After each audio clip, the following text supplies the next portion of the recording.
Let the Commons know that the Lord's Commissioners desire their immediate attendance in this House to hear the Commission read.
My Lords and members of the House of Commons, His Majesty, not thinking fit to be personally present here at this time, has been pleased to cause a commission to be issued under the Great Seal, and thereby given his royal assent to divers acts which have been agreed upon by both Houses of Parliament, the titles whereof are particularly mentioned, and by the said commission has commanded us to declare and notify his royal assent to the said several acts in the presence of you, the Lords and Commons, assembled for that purpose, and has also assigned to us and other Lords directed full power and authority in His Majesty's name to prorogue this present Parliament, which commission you will now hear read.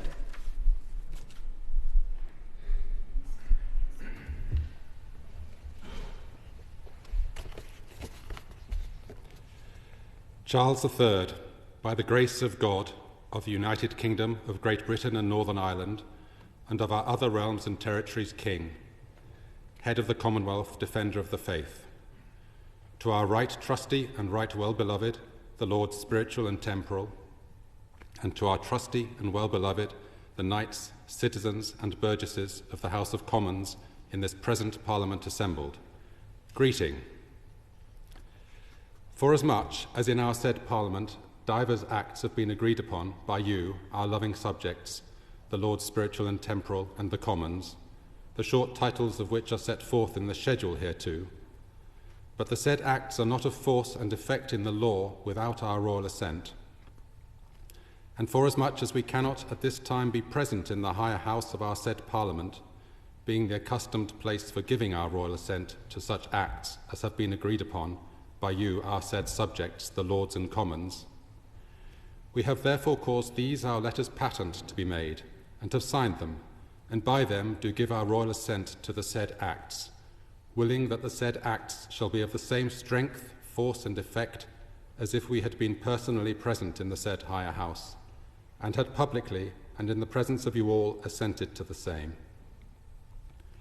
Commanding also our well-beloved and faithful counsellor, Alexander John Gervase Chalk, Chancellor of Great Britain, to seal these our letters with the great seal of our realm, and also commanding the most reverend Father in God, our faithful counsellor Justin Portal, Archbishop of Canterbury, Primate of all England and Metropolitan, our well-beloved and faithful counsellors Alexander John Gervase Chalk, Chancellor of Great Britain, John Francis, Lord Macfall of Alcluith, Lord Speaker,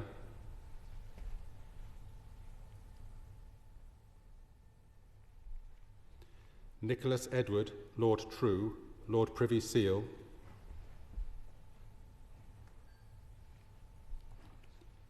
Richard Mark, Lord Newby, William Herbert, Lord Laming,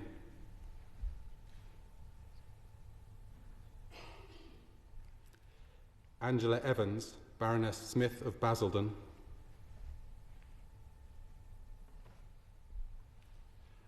or any three or more of them, to declare this our royal assent in the said higher house, in the presence of you, the said Lords and Commons, and the Clerk of our Parliaments to endorse the said acts in our name, as is requisite, and to record these our letters patent and the said acts in manner accustomed.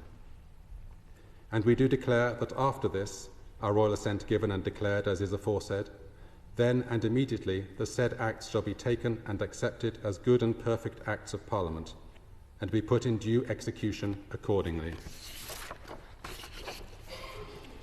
And whereas Queen Elizabeth II did lately, for divers difficult and pressing affairs concerning us, the state and defence of our United Kingdom and Church, ordain this, our present Parliament, to begin and be holden at our city of Westminster, the 17th day of December, in the 68th year of her reign, on which day our said Parliament was begun and holden, and is there now holden. Know ye that for certain pressing causes and considerations us especially moving, we have thought fit to prorogue our said Parliament.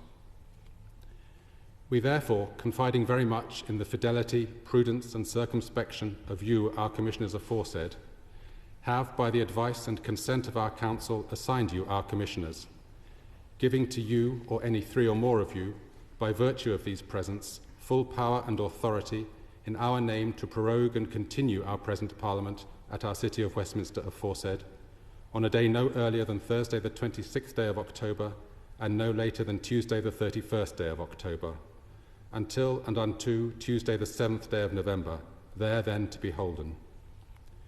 And we command you that you diligently attend the premises and effectually fulfil them in manner aforesaid.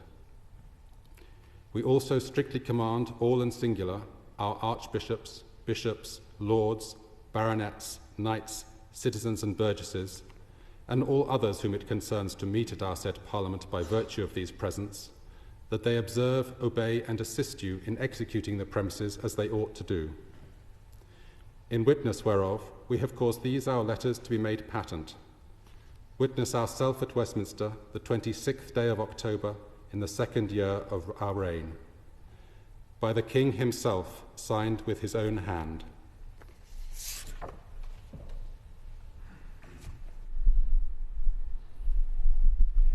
In obedience to His Majesty's commands, and by virtue of the commission which has now been read, we do declare and notify to you, the Lords spiritual and temporal, and Commons in Parliament assembled, that His Majesty has given his royal assent to the acts in the commission mentioned, and the clerks are required to pass the same in the usual form and words.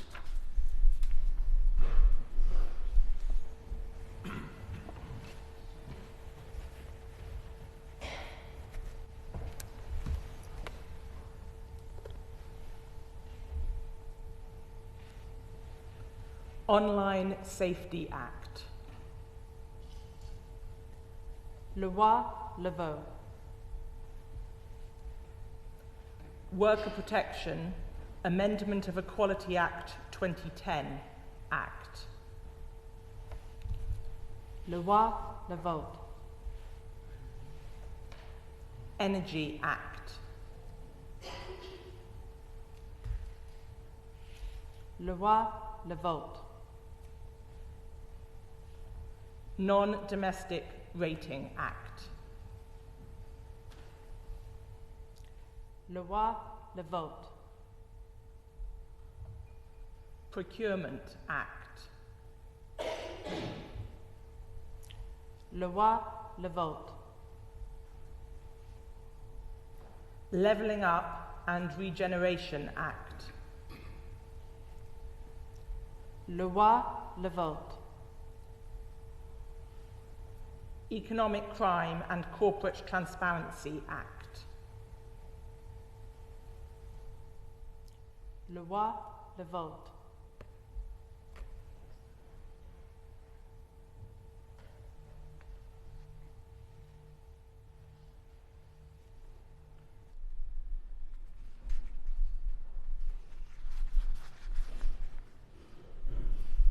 My Lords and members of the House of Commons, we are commanded to deliver to you His Majesty's speech in His Majesty's own words. My Lords and members of the House of Commons, my thoughts turn first to my beloved mother, the late Queen. I wish to thank you for the sympathy and support that have been extended to my family and myself from across both Houses of Parliament, the nation and beyond.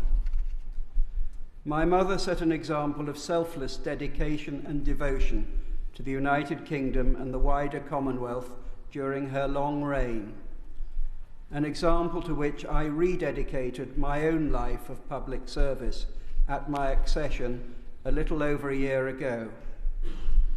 I remain deeply grateful for the expressions of loyalty which were offered at that time. My government has taken action to bring down inflation, deliver better paid jobs, and reduce the national debt burden on taxpayers.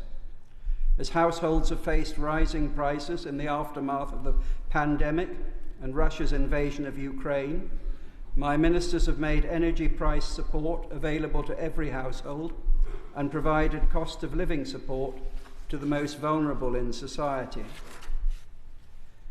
Legislation was passed to drive forward growth and create a more open and dynamic economy. My government brought forward legislation to enable a more sustainable and technologically advanced financial services sector and introduced measures to encourage innovation, competition and productivity in digital markets while protecting consumers. Legislation inherited from the European Union can now be more easily amended so that regulation can be better tailored to the needs of businesses. Unnecessary retained legislation will be revoked at the end of this year, and the public sector procurement regime has been simplified to provide new opportunities for small businesses and to safeguard national security. Legislation was passed to deliver greater resilience in the economy. Laws were passed to advance the transition to cheaper, cleaner, and more secure energy.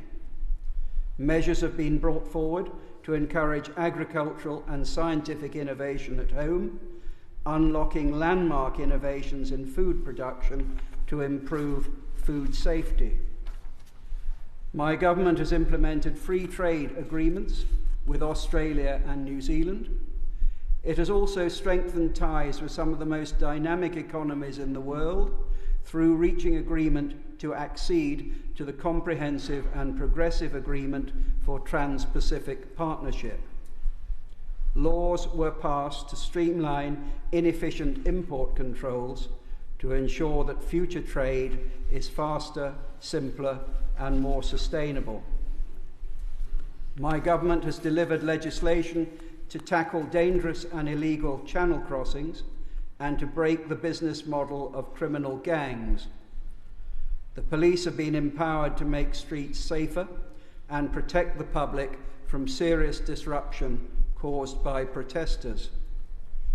New measures have been brought forward to ensure victims are better supported as they engage with the criminal justice system.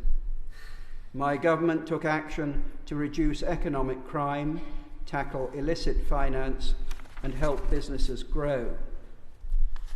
Legislation has ensured that the police and security services have the powers they need to respond to new and evolving state threats to the United Kingdom, including from overseas investment in critical national infrastructure.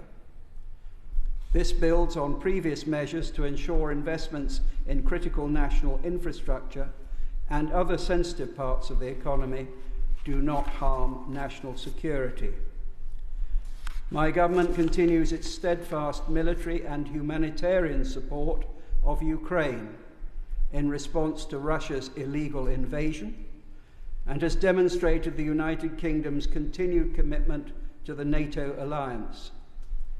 My ministers have made record investment in defence in support of our gallant armed forces and updated the integrated review of security, defence, development and foreign policy to reflect the new challenges posed by growing volatility on the global stage. New initiatives have been launched to ensure that veterans are supported as they transition out of the armed forces. The Queen and I were pleased to welcome His Excellency President Cyril Ramaphosa of South Africa last November. We were also delighted to visit Germany and France. My ministers have invested in public services and have set out a long-term workforce plan for the NHS in England. This will ensure that more doctors and nurses are trained, responding to the healthcare challenges faced by this generation and those to come. Legislation was delivered to make it quicker for those nearing the end of their lives to get the support that they need. Laws were passed to protect freedom of speech and strengthen academic freedom in universities. My government took action to make online platforms safer for children, while protecting freedom of expression. My ministers ensured that the public can access essential public services, keeping people safe and reducing disruption. Measures have been brought forward to enable minimum service levels to be maintained in key areas, including rail services, ambulances, and border security. Legislation was passed to fulfil the commitment to level up opportunity in all parts of the country and empower local leaders to deliver for the communities they represent. My government took action to ensure that those living in unsafe social housing will be better supported by the regulator, delivering better quality, safer homes for those who need them. My ministers have progressed domestic reforms to protect the economic and national security of the United Kingdom, strengthen ties across the Union, and give greater decision-making powers to cities. Legislation has been passed to address the legacy of the Troubles in Northern Ireland and provide better outcomes for victims and survivors. My government continues to work to encourage the restoration of power sharing in Northern Ireland and ensure public services continue to function. Members of the House of Commons, I thank you for the provisions which you have made for the work and dignity of the Crown and for the public services. My Lords and members of the House of Commons, I pray that the blessing of Almighty God may rest upon your councils.